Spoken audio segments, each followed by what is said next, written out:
top of the table.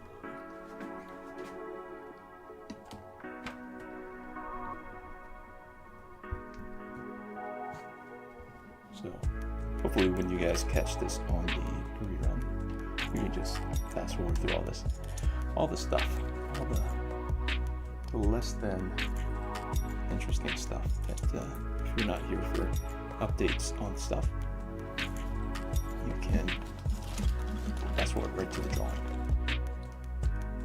So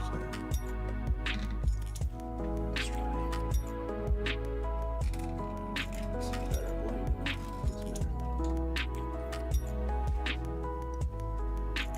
Sometimes the light washes out the picture. That's good or not. We're gonna call it good. And we're gonna jump over here. All right.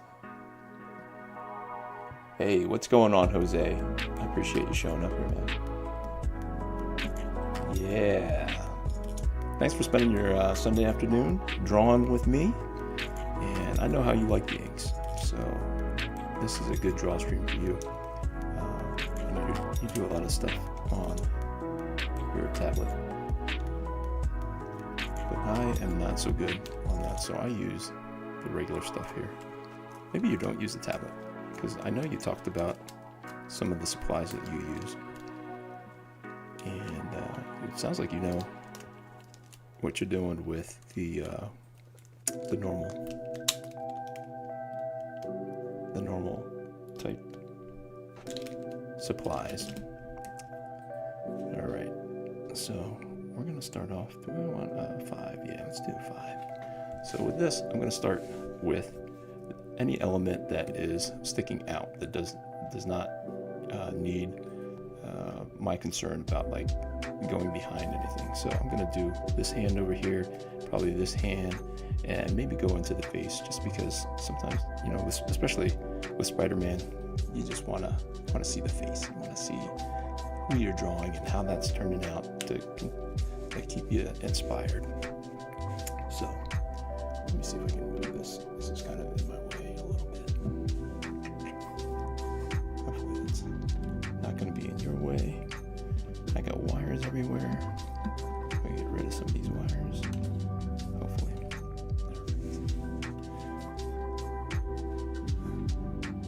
I have thrown Spider-Man in quite a while.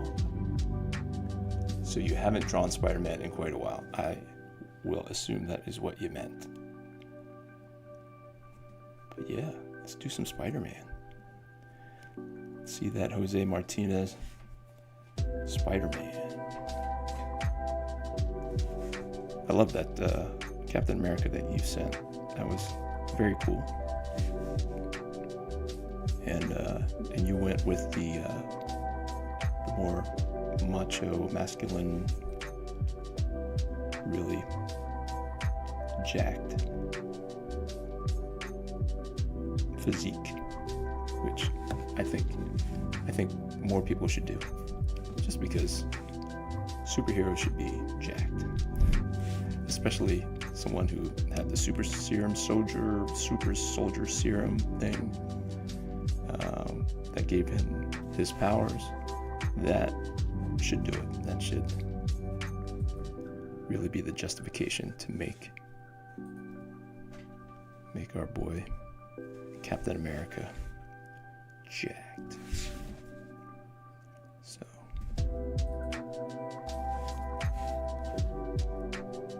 how is your Sunday going, Jose? Did you get to church today? Did you learn something new at church? Were you encouraged? Did you find out something that you didn't know before?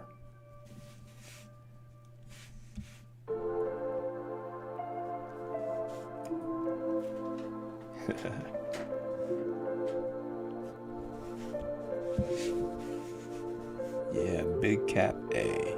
That's right. He should always be. You know what? I'm not going to use this 05 on the webbing. This will be just kind of for the outline, and then we're going to move into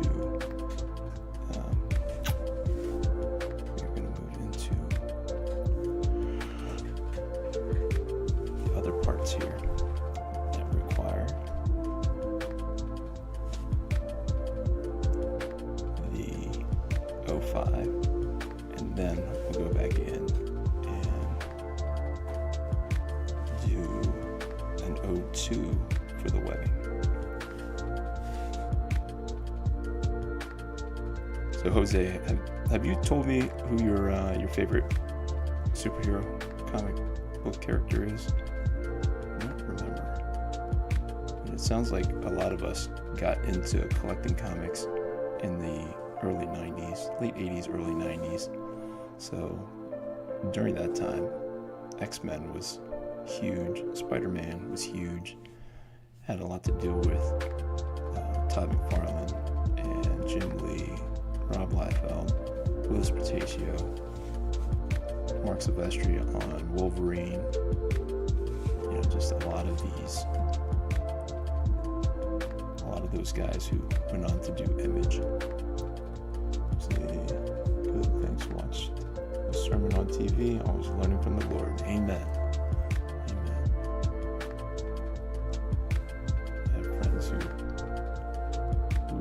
Claim to be Christians and they don't bother. Well, I don't want to put words in their mouth, but it seems like a bother for them to go to church or to learn, listen to sermons, or I know that this thing is in my face, and I don't know if you guys care. I don't know if you care if you don't see me as I'm talking and drawing.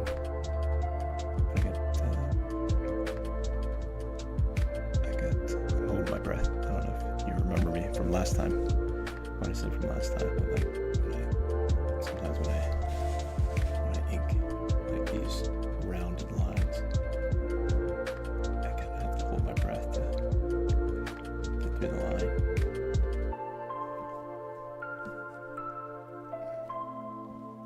Hey, what's going on, David? Good to see you here, man. Hey, I did check out your comic, Torn. That looks pretty cool. So he's like the Incredible Hulk. He turns into Torn when he gets angry, or when he falls into his fleshly desires or whatever.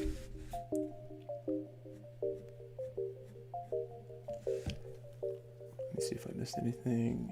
Thanks for some sermons. Yeah.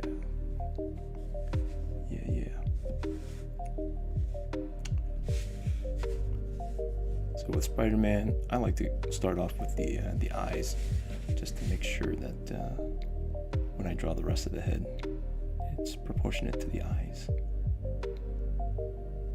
And there was a time where I thought that Todd McFarlane's super big eyes were the only way to go. And you probably would not be able to convince me otherwise. And then once Todd McFarlane was off Spider-Man for a long enough time, I started seeing guys like John Romita Jr. doing it, and he's my quintessential Spider-Man artist. And he drew them a little bit more classic like his dad. And so it opened my mind up. His eyes didn't have to be ginormous like Todd made them. So yeah.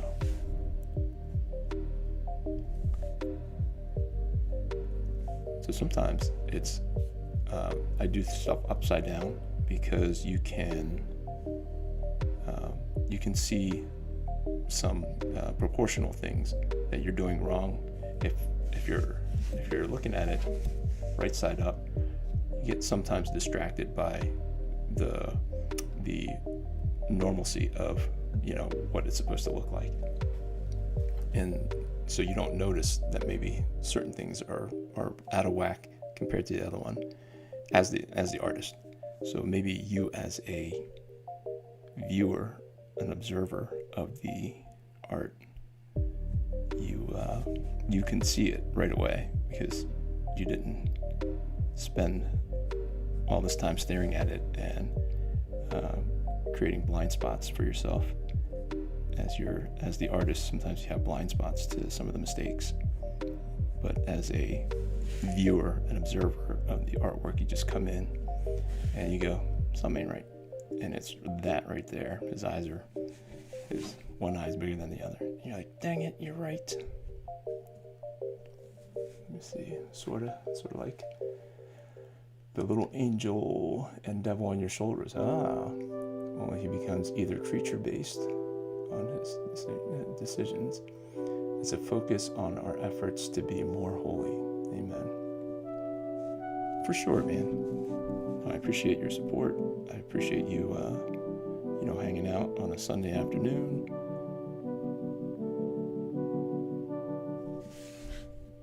And if you didn't watch the Wednesday live stream, I talk about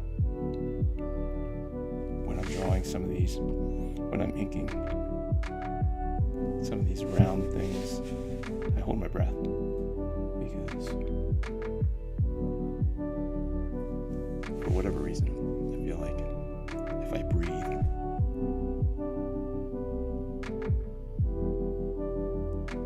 I'm messing up the line, like it affects my hand. Maybe it does, maybe it doesn't. Maybe it's all in my head. Maybe not. All right.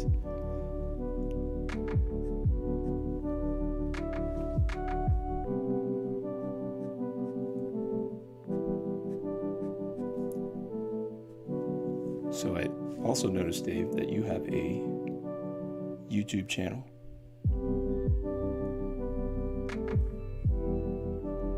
I would love to see you doing some draw streams. So I had some draw streams on there. Those were like years ago, it looked like, if I'm remembering right. I'm sure you're much better now. I don't know about you, but I think even as I look at other art, it affects my art, and somehow I get better by osmosis or something. It's an odd thing when I haven't drawn in a long time, and I can still pick it up, and I feel like I have improved, I progressed, even though I didn't get the reps in as far as getting the time at the drawing table.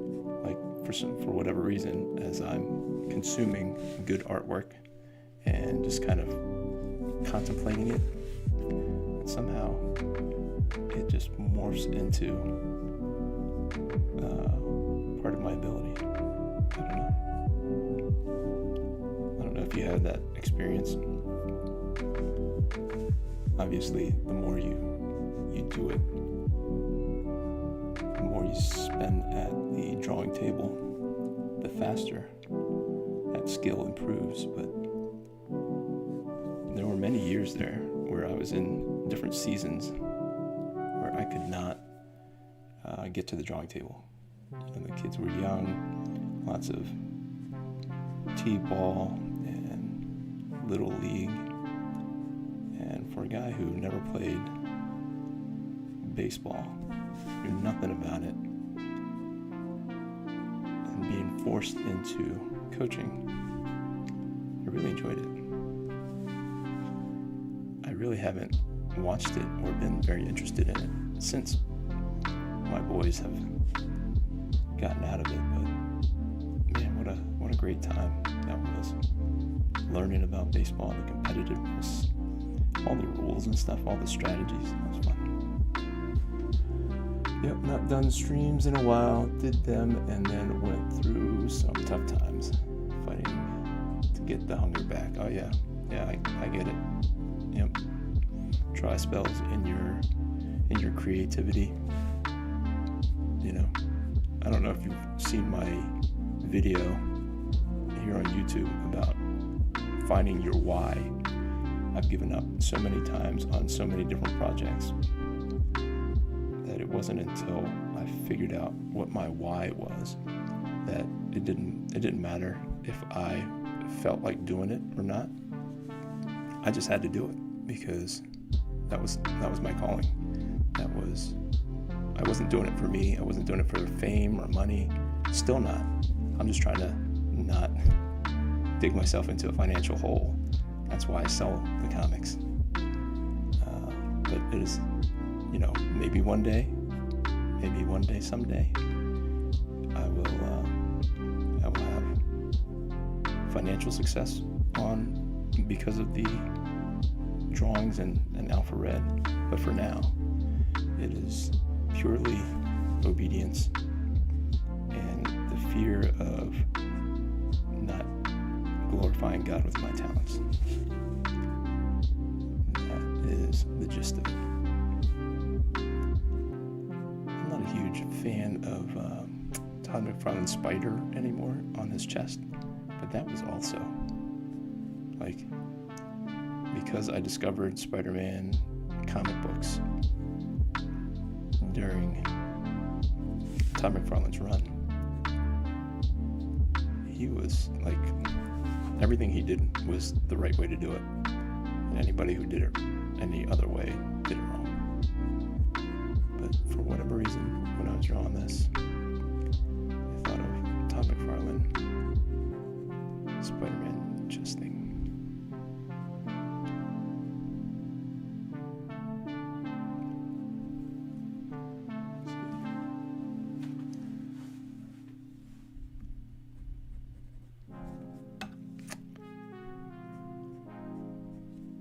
So Dave, do you still draw? I assume that you at least dabble in the drawing. I think it's one of the most therapeutic things for me. I actually get very frustrated and upset if I don't spend some time drawing every now and again. It's a creative outlet that I tap into or need to tap into when or else bad things happen. It's like the Hulk. You don't want to see me when I haven't drawn in a long time. That's honestly how it feels sometimes. I won't even know why I'm frustrated, but it's just because I have not had the time to devote to the drawing table. And I don't know, I feel like I take it out on my family without knowing, without understanding, without realizing that that's what I need, is just to take some time and get to the drawing table. Hey, what's going on? Is that Chuck? Chuck, are you SticksBoy73? I got, there's a couple people that it could be, just because names aren't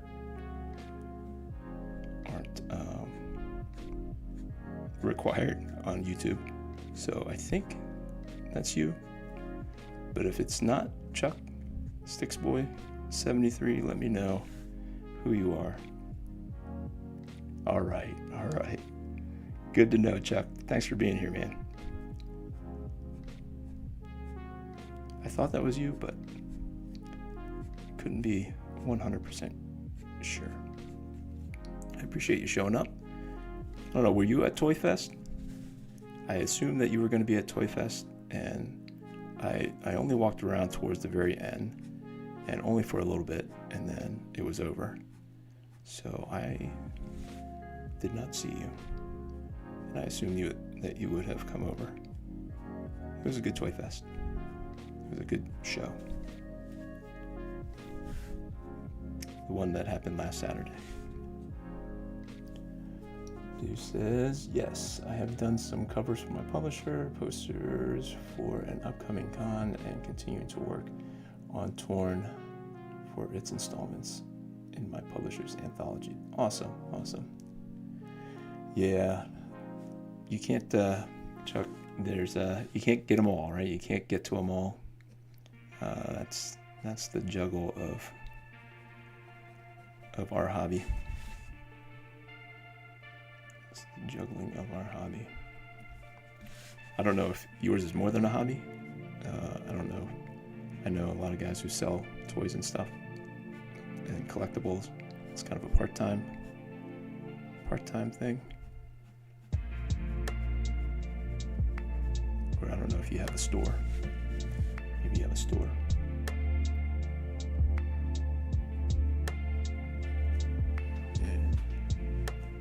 Yeah.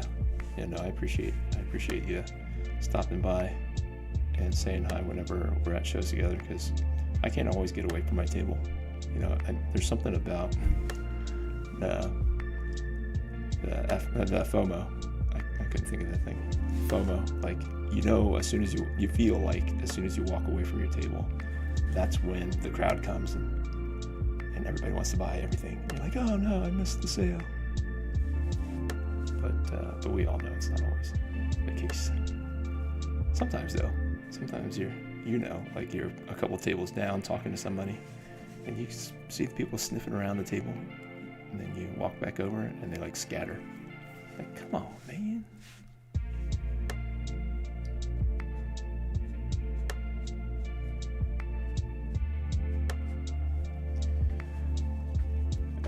It's become both recently as I tried to purge stuff from my years of backlog accumulating items. I feel you there, man. I definitely feel you there. Thankfully I have a wife that keeps me in check. And when she sees some stuff even in my own personal space, you know, the office is my own personal space. She'll come in and she goes, how long have you had that? Are you looking at that? Are you playing with that? That's gotta go. And she makes me rethink whether or not that comic or that toy or that little statue belongs in my life.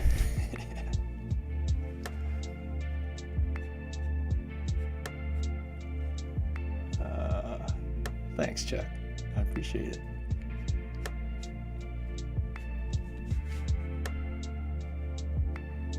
Yeah, so this will be a series of, I don't know if you guys caught the beginning, but this will be a series of things that I'm going to be posting on my new Patreon site to kind of fundraise for future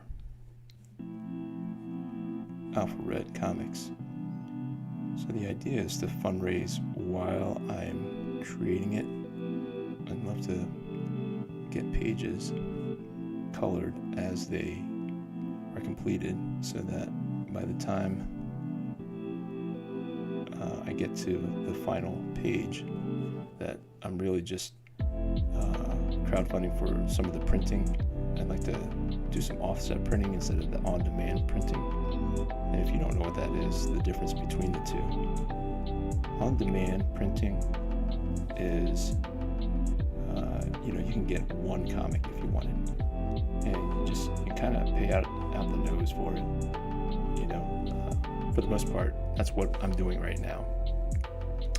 Is on-demand printing, where you print however many you need without breaking the bank, and it costs about $3 to $3.50 to get it to you. And then, by the time you bring it to the convention, or you bring it to, you mail it out, your profit margin is very, very low. So offset printing is the kind where they make plates of different plates of the different colors of your comic and the different pages, and it's a huge setup fee. But once they get printing, you can get the higher numbers of copies for a lot less. So I'm trying to move Alpha Red to the offset printing model so that I can make a little bit more money per issue instead of the $1.50. If everything is perfect, I make $1.50. If I get it printed, it comes, and I take it to the show and I sell that comic, that's $1.50 in my pocket. But that doesn't count the gas it took, and it doesn't count for the other issues, the 15 other copies that I have that are unsold. So it's hard to stay above water when you're on that model. So what I'd like to move to is the offset printing, where it can get down to, I just got a quote, I'd have to buy 2,000 copies of one issue to get it down to about 77 cents. And if I wanted 1,000 issues, it'd be $1.50. And if I wanted 750 issues, it's almost like the on-demand. It's the cost of on-demand. So not on-demand, yeah, print on-demand. Let me see, sorry, I missed it. When you're alone at the table, it's not even possible to walk the floor. Amen to that. Chuck says there's a channel I'd like to see you get onto to showcase your sketching and yourself. I'll send you the info to contact them. That would be awesome. Yeah, no, I'm trying to connect with people, and I love to draw, and I think my artwork kind of brings people to Alpha Red. So, I mean, the goal is to get as many people to have Alpha Red as possible. I want Alpha Red in as many houses as possible. I'd love him to be as recognizable as Spider-Man one day. So I have plans on, if, it's all money. It's all limited by money. But I have stories that are almost ready to go, practically ready to go. But it costs money to hire other artists to create them, because I have the full-time job that I do enjoy, and it's not that I don't enjoy my full-time job, but the lack of creativity in that job is it requires a creative outlet at the end of the day, because it's lots of numbers, it's lots of legal language, so a little frustrating. It can be frustrating, but at the same time, it is fulfilling for me to be able to help people.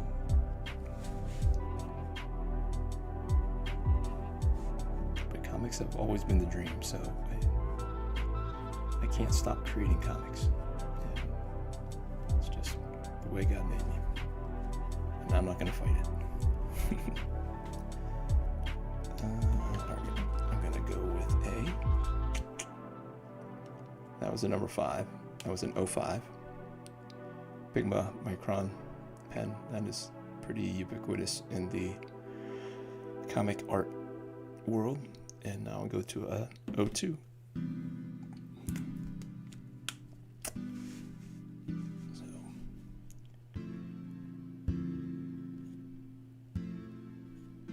like I said, I'm holding my breath whenever I'm doing these.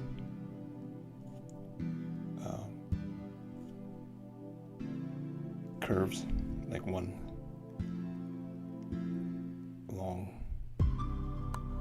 curve, just because I feel like the breathing affects my hand, so I tend to hold my breath through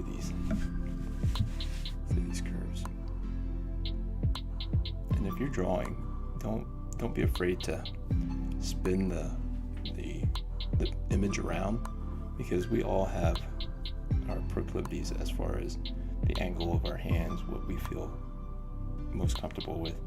So it's like muscle memory.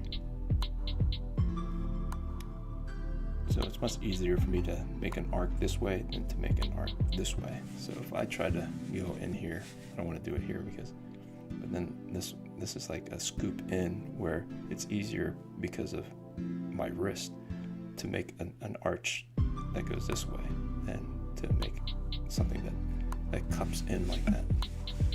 So when I have a line that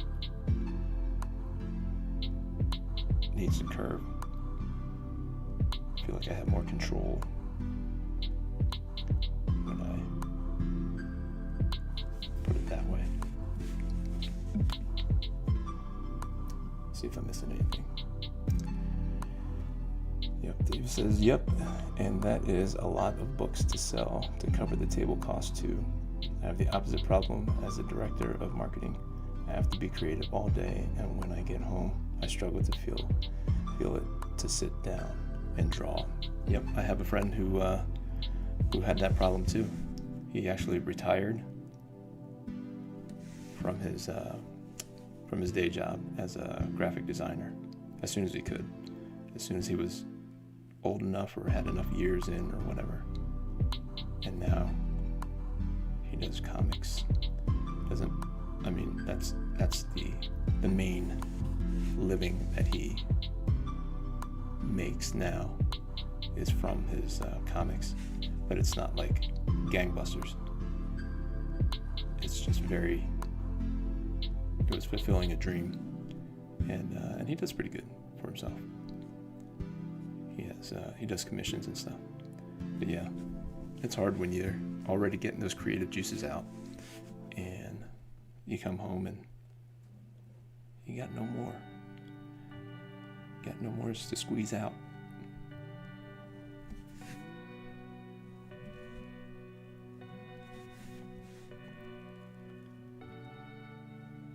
But yeah, now I'm really enjoying these draw streams, especially with Jose comes on and you, Dave, and you, Chuck, to kind of keeps me going, because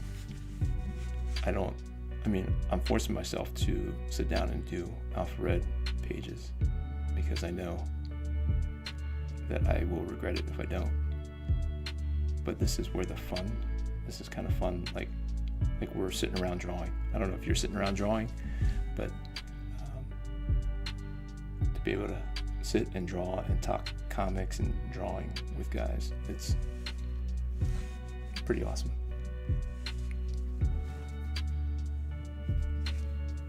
Definitely gets the brain space in the right place.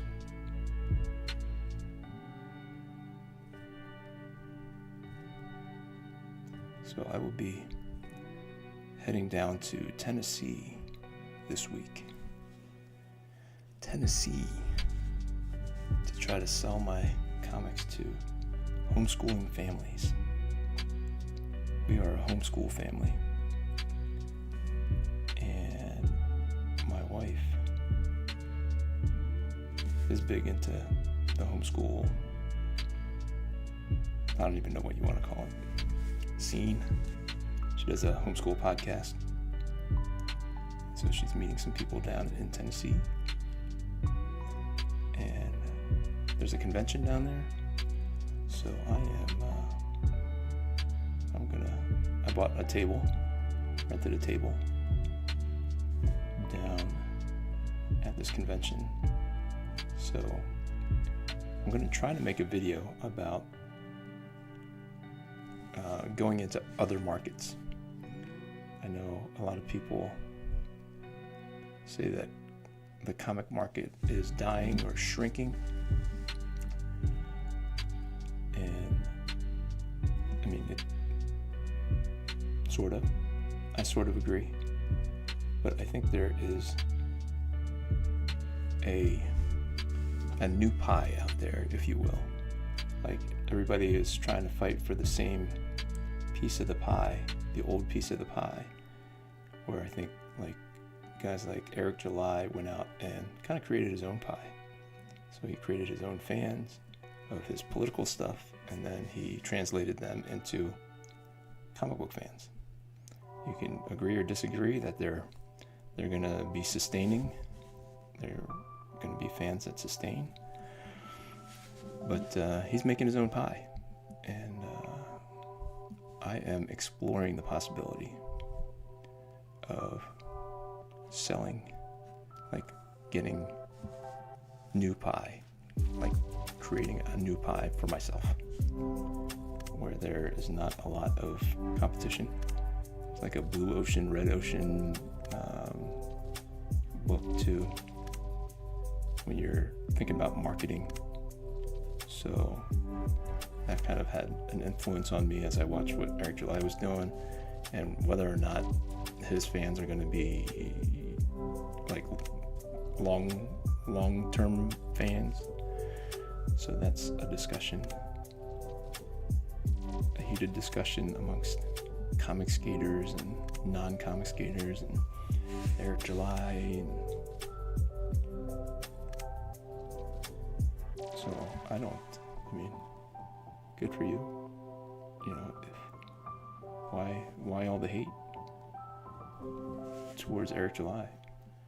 You know, if his fans pick it up, you know, maybe you thought there was going to be no 3D assets or whatever, and people got upset about that. But do you know whether or not there are 3D assets in our normal comics? So why all the hate for Eric July? He's not the artist. And maybe he didn't realize 3D assets were being used, and whether or not he cares.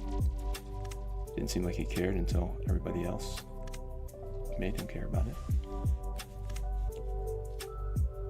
Good story, good art, as long as it doesn't break the immersion of that comic.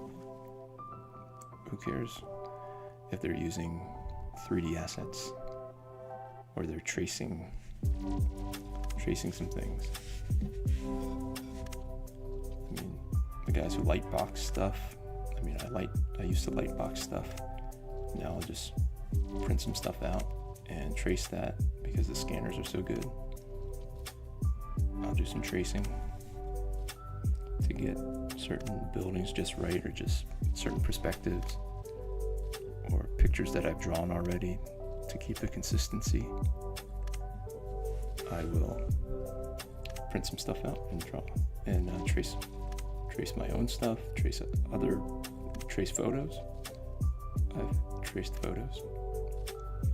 I don't make a regular habit of it, but sure saves time. And if you're making a comic book on a deadline, and if most people don't care if you're a little bit, if it's perfect, or whether or not you drew it by hand, or if you got some help, and they're fully immersed in the story while they're reading it, then it's up to them to buy it or not buy it, right? I told my wife I wanted to get on and watch. It helps feed the hunger to draw. Amen to that, brother. Homeschool conventions are fantastic for faith-based comics. We usually sell out. Well, that is fantastic encouragement, David, because I am scared out of my mind that it's going to be a bomb. Because last week at the Toy Fest, I was hoping that people would be drawn to the collected edition of Alpha Red, because you can get all 5 issues in one, and they avoided it like the plague. They bought more expensive versions of issue number 1, the single floppies. And so my strategy was to eventually phase out the originals. I mean the floppies, because the story was complete with the collected edition. And why would you want the floppies if you could get the whole story? But maybe if you don't know the character and you just want to give it a try, you're not willing to drop the $30, even with all the extra artwork. Maybe if it was comparable, maybe it was $25, I might have to drop it down to $25, even though I added a bunch of pages. And no, that is very heartening to know that they are open to comic books at these shows, because my wife was warning me that they are all very cheap, and I know that was true for our family. Like, we're buying curriculum and all that other stuff, and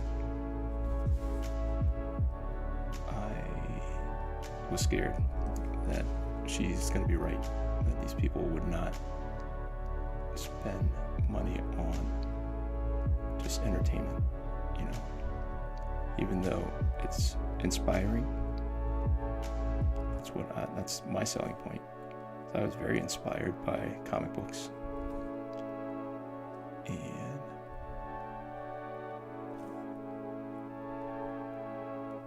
so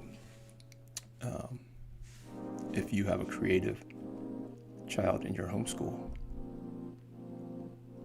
wouldn't you want a family-friendly comic book with Christian elements in it, instead of them watching a Marvel movie? Or, because not all Marvel movies and stuff are created equal. As fun as the Deadpool and Wolverine movie looks, all the F-bombs in the trailer are getting me to pause. I know that they were letting them fly in the first two movies, but I thought once it came over to Disney that they would tone it down. But it did not look like it in the trailer. What did you guys think of the Deadpool Wolverine trailer? Do you plan on going to watch it? You're gonna wait for it to stream somewhere? Cons are harder. Homeschool parents are hungry for fun content for their kids. Well, that is awesome to hear, man. Tell them they are kid and parent friendly. Nothing in them for parents to worry. Plus 5 to 7 months each is affordable. Fantastic. Yeah. So my strategy, like I said, was to move to the trade paperback and kind of phase out the single issue. And so I got quotes for how much trade paperbacks would be and how low I could get them cost-wise. And it really took a lot of them to bring it down. Let me see. Do I have it right here?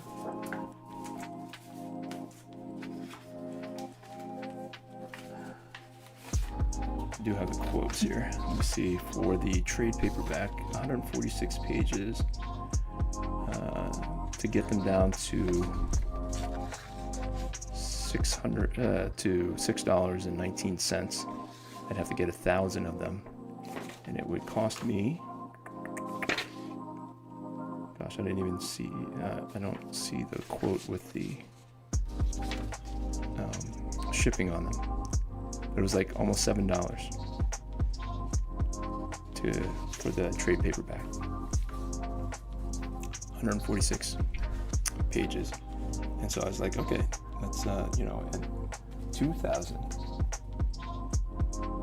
2,000 copies was like close to $10,000, but that would bring it down to less than $5 for the trade paperback. And I was like, well, if it's a long-term play, that's an investment. And then Toy Fest came last week, and I was like, nobody wants the trade paperback. Everybody wants the floppies. And that's kind of causing me to pause And so this show will kind of lead me to a decision on whether to go trade paperback or to go to invest in the floppies. So for the floppies, let's see here. 24 pages. Like for the 2000, I don't know if you can see this. I don't know if you guys even care about some of these numbers, but these are some of the things that I have to, as a comic book creator, an independent comic creator, you kind of have to weigh what is the most cost effective way to get your comic into the hands of your customers. And it really becomes a numbers game. Like, it'd be great to be able to get a comic down to, what is it, like 75 cents a copy, but I have to order 2,000 of them, and 2,000 of them costs like $1,600 per issue, and that is kind of unrealistic for me, especially times 5. That is kind of stops me in my tracks. But maybe not.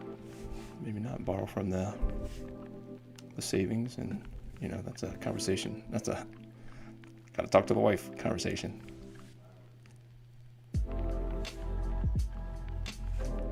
All right, so I'm gonna spend about another five minutes or so here, and then call it quits for this draw stream. So I didn't. Hang on 1 second. Hey, I'm doing a live thing. 5 Guys. All right, sorry about that. My 19-year-old is buying dinner and asked me what we want for dinner. 5 Guys. That's what I'm having for dinner. What are you guys having for dinner? I just found out I'm having 5 Guys for dinner tonight. Fantastic. Let's see. Yep. Love the trailer, but it will be just as vulgar. Honestly, I found the PG-13 Deadpool 2 to be better. Hey, Pete. Thanks for showing up, man. I appreciate it. I appreciate... Now I'm all nervous because Pete Samedi's here, and he's watching me draw. Are you doing a draw stream tonight, Pete? I know that you were doing Sunday sketch cards, and I have watched 1 or 2. I think you've only done 2. Is that right? Am I remembering right?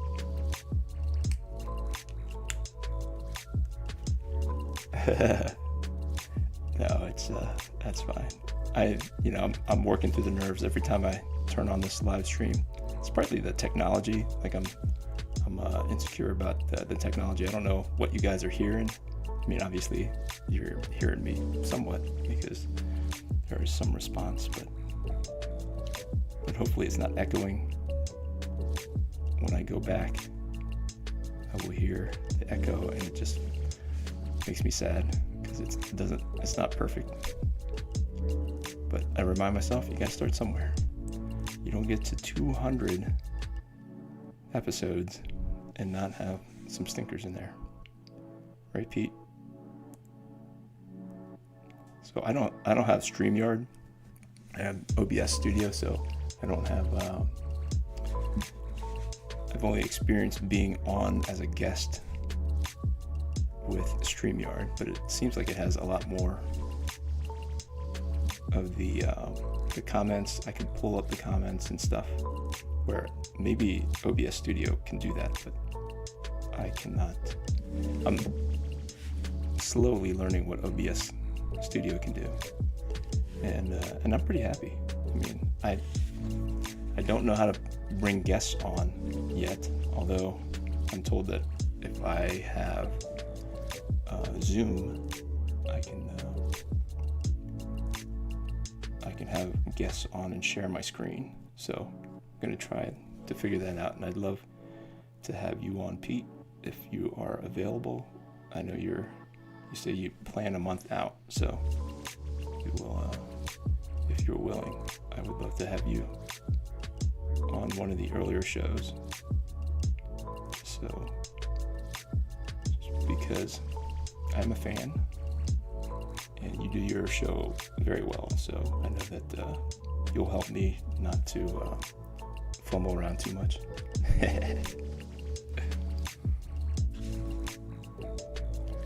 I see you saving your guests a lot, and I'm like, man, nice save, Pete.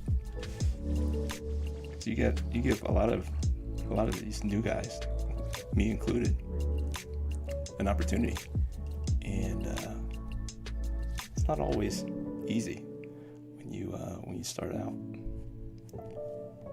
So you help us to not look as bad as we feel. So I did check out your open mic thing on Rerun, and I'm sorry I missed last night's True Believer Anunnaki talk. I did catch it this morning, but I would have loved to be on the live stream and comment. So, all right, guys, I am going to call it a day here, just because I want to respect my wife's wishes. She said keep it to an hour, so as to not abandon the family.